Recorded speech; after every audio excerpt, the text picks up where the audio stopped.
Hello everyone, this is Fantasy-esque and welcome back to Royal Clan in ClanGen, the Warrior Cats clan generated game. When we left off in the previous episode, we had the death of a royal elder.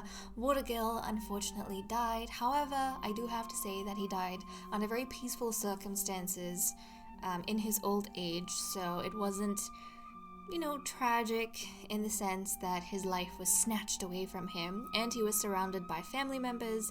He had actually a good day before he went. It's just sad for the kittens and the maid that he left behind. But moving forward, let's go ahead and see what happens this moon in the clan. Diving straight into the leader's den, we are going to roll the dice. Oh look, we have an ally. Our first ally! That's nice. So, obviously under King Fernstar, who is faithful and believes in helping the independent cat groups within the kingdom, he has brought us our first ally, which is actually very nice to see. Now, with the way I play, I typically consider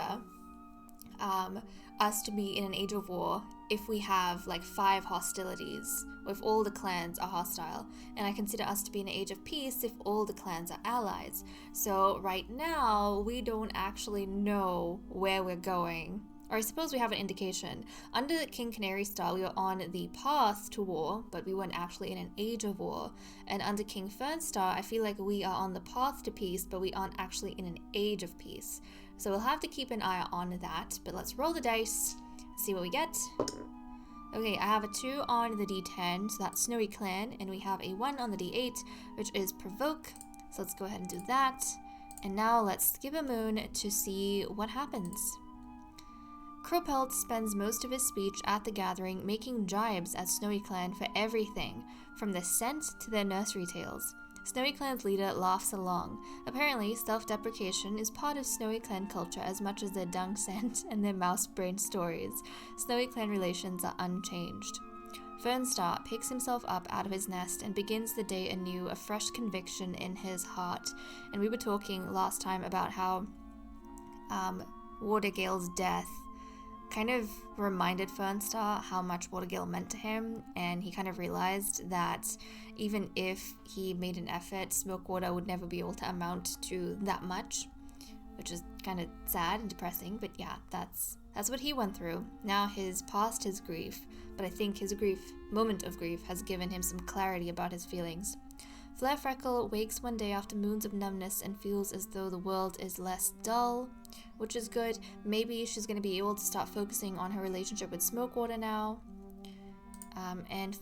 Because like Scorch Moss, Flare Freckle is so pretty, but Scorch Moss obviously is still grieving, so she's not going to be able to matchmake, but it is now within Flare Freckle and Smokewater's control to see how they get along.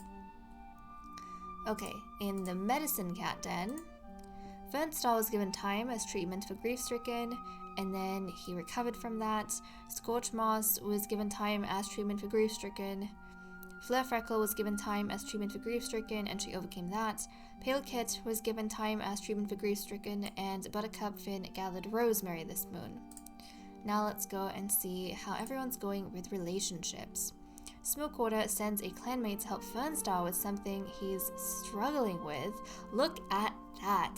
So I like the idea that Smokewater, I mean, we know that feelings on both sides have cooled down between Smokewater and Fernstar, but I kind of like the idea that Smokewater still has enough fondness for the king that he is sending someone to help the king with something, but he himself doesn't want to go there just yet. Like, he needs some emotional distance to come to terms, I think, with his situation regarding Fernstar. Fernstar sees the blood of Freshkill on Shadekid's paws and feels a prickle of discomfort. Crowpelt, the king's right hand, finds out something small about Flare Freckle that Flare Freckle had lied about before. Crowpelt thinks that Flailstorm smells nice today. Scorch Moss is surprised by Icicle Speck being thoughtful. Scorch Moss is our matchmaker who's currently mourning the death of her mate Watergill. Something good happens to Scorch Moss, and most clanmates congratulate her, but Bearpelt doesn't say anything at all. Icicle Speck and Scorch Moss debate about something interesting, though they disagree, they stay amicable. Flailstorm finds the way King Fernstar acts increasingly uncomfortable. I wonder you know what? I'm thinking that maybe Flailstorm, he had an argument with Smokewater in the last episode, and he used Smokewater's match with Flarefreckle as a way to say that the king's rejecting you, and he made that whole argument like really embarrassing for Smokewater because it was done in public. But I wonder if, despite saying that, because it came out in anger, Flailstorm doesn't like the way Fernstar is acting with feelings when it comes to some of the cats, because Flailstorm has only ever liked Scorchmoss, and maybe he values loyalty in a way to one cat, and he feels like Fernstar, who is a faithful leader, is showing a lot of unfaithfulness by going back and forth when it comes to these kind of things. Like, he's being non-committal, and that makes kind of Flailstorm uncomfortable. Flailstorm wakes up Icicle Speck every morning, so they're up together. Smokewater sees Firekit help a clanmate get unstuck from some brambles. Palekit doesn't bother to ask why Smokewater is crying again. Smokewater, why are you crying? I feel so sad for him. I wonder if it's the loneliness. Maybe he hasn't made any progress. Maybe he's like come to terms with letting go of the king. And like he's actually, even though he spoke really maturely to Flailstorm about that whole thing, maybe Flailstorm's words kind of, he took them to heart. And, you know, his mate who was mourning was unable to give him any company, and like he can't make any progress there, he's not making any progress here. So I wonder if the loneliness really got to him and he was crying and one of the kittens found him. Oh, Smokewater. Buttercupfin didn't tell Crowpelt about the feather stuck to his face, so Crowpelt spent the whole day looking silly. Buttercupfin gets a little injured, and Flarefreckle is the first to help. Oh my goodness, I love the relationship between Buttercupfin and her daughter Flarefreckle. Even in the last episode, they were bonding with each other, and then Flarefreckle felt like her mother gives her the best treatment, and the fact that Buttercupfin, who's a royal physician, got injured, and her daughter was the first one there to help. I just love the bond between these two. Crowpelt tells Shining Stripe that his pelt is shiny today. Flarefreckle is able to work together with Palekit. Bearpelt wants to ask a clanmate to eat with him, but they're busy with Flarefreckle. Firekit is still a little hurt by Flailstorm, but wants to try and make amends. Shadekit poses a crazy theory to Crowpelt, and they chat about it for a while. Bearpelt guides Palekit to someone he is looking for, and that's all we have for the events. So let me cut the recording here, and we'll continue with the cat list. Okay, let's continue with the cat list. So first up, we have loyalties, where there has been some changes. So guys, Flailstorm and Bearpelt have become anti-loyalists, so their loyalty to the king has been wavering. Flailstorm, we know, was feeling uncomfortable by the way that Fernstar was treating relationships around him. And Flailstorm, you know, who's normally childish, but I think has a little bit of seriousness beneath the surface when it comes to things like this. He doesn't feel as though Fernstar is showing a lot of faithfulness in the way that he conducts himself when it comes to, you know, relationships and matters of emotion. So that's not something that Flailstorm can stand by, I think. Especially since he himself is going through, you know, this period of observing Scorchmoss, who is in grieving, and kind of, waiting for Scorchmoss to come out of it.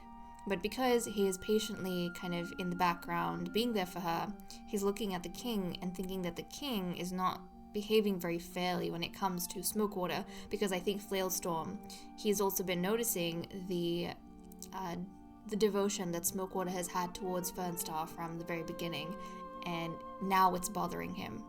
Before, Flailstorm wasn't interested in anyone, he didn't really care about this, but now that he can kind of see a parallel between him and his devotion to Scorchmoss, it's like bothering him. So there is that.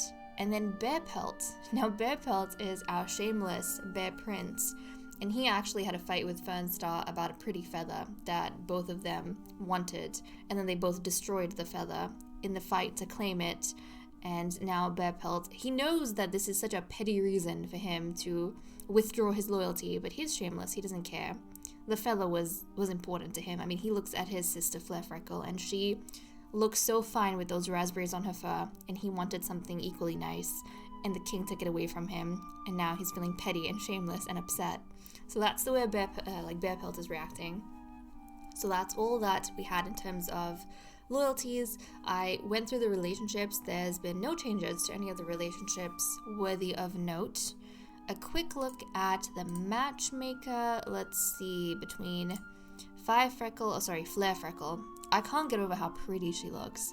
And Smokewater.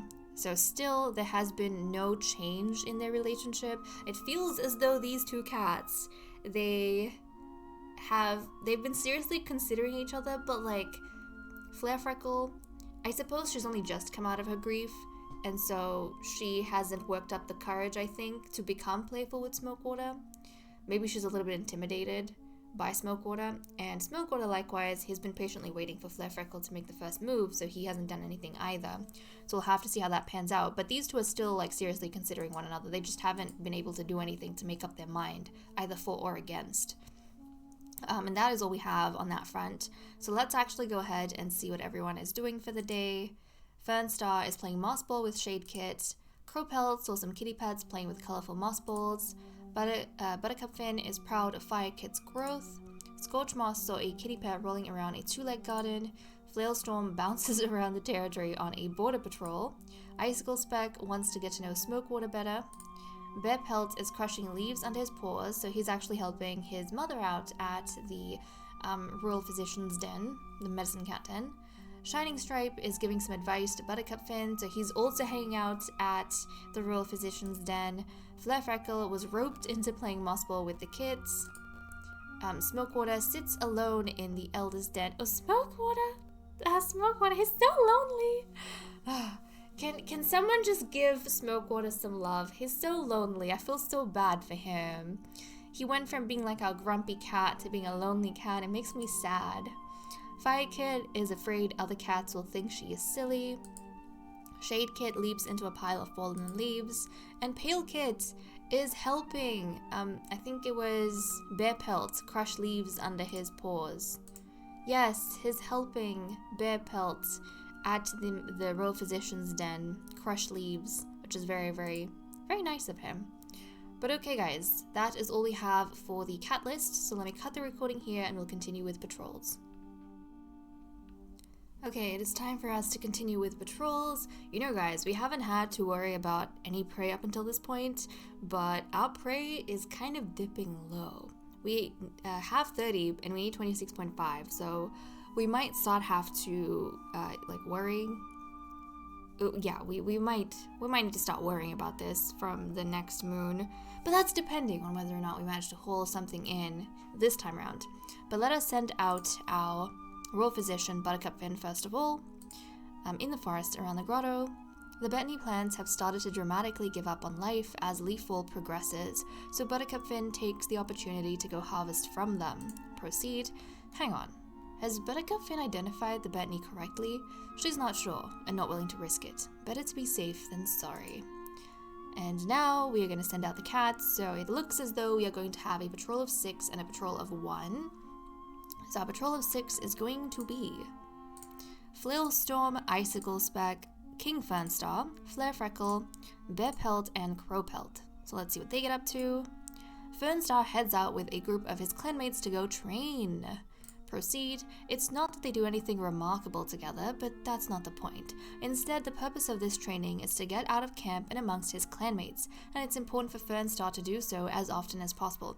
I wonder if King Fernstar has started noticing that he's slowly losing the loyalty of the cats, and so he wanted to use this chance to kind of build some camaraderie, because within this patrol, we also have, Flailstar? Sorry, what am I saying? Flailstorm. I'm mixing up everyone's names. We have Flailstorm and Bear Pelt in this patrol, who recently became anti-loyalists. So I wonder if that's his mission kind of behind that. And then we have Shining Stripe, who's going out on his own. Oh, thank you! You're doing some hunting! Someone's hunting! Shining Stripe's glad to go out on a solo hunting patrol. There's an ambush spot he's been itching to try out on his own. Proceed. While out in the hunting grounds, Shining Stripe's nose begins to run. He tries to ignore it at first, but soon it ruins his ability to track scent and is forced back to camp early. Darn it, we didn't get any food and Shining Stripe got a running nose. That's okay. At least he tried his best. But it seems as though that is all we have for this episode, guys. A lot shorter than the past couple of ones I've been putting out, but it was succinct. We managed to wrap things up quite nicely and get through the day relatively quick. But okay, guys, with that said and done, I'm gonna leave off here. Thank you so much for watching. I hope you all enjoyed, and I will see you all next time. Bye bye.